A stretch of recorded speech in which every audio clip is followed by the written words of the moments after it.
everybody, Eugene Hughes Motorized. A lot of people ask about break-in oil, as if there's some sort of special break-in oil you want to put on these engines. That's a marketing thing, okay? The hell with that.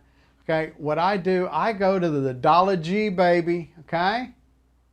And I get 10W30, and that's good for most, or 30 weight. If the weather's a little bit warmer, I'll run 30 weight. 10W30, that 10W means that it'll go a little bit colder there. In colder weather, it'll act thinner. I don't know how it does that. You'd have to ask some petroleum engineer on that. But just go with the cheap stuff.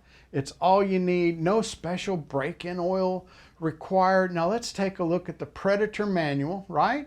So Predator manual suggests 10W30 for most applications. Warmer weather, 30 weight.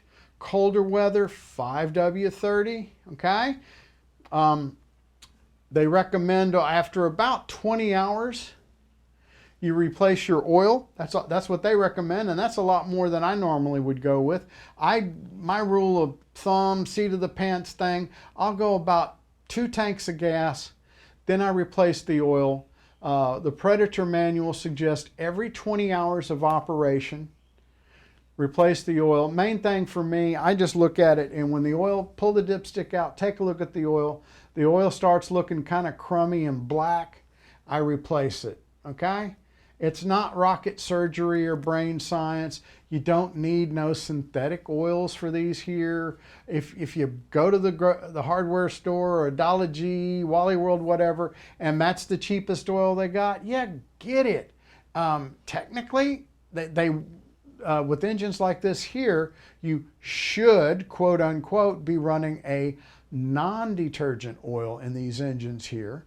Now, they introduced detergent oils way back in the day for car engines and engines and the like that have an oil filter in it, so it will trap the car, it'll scrub the engine, help it stay cleaner, but then you need the oil filter to remove the junk from the oil. These guys here, don't worry about it. Don't overthink it. Cheap oil. Keep going. If you think the video is going to help someone out, give me a thumbs up. There's a subscribe button down there. I want to thank each and every one of you for watching.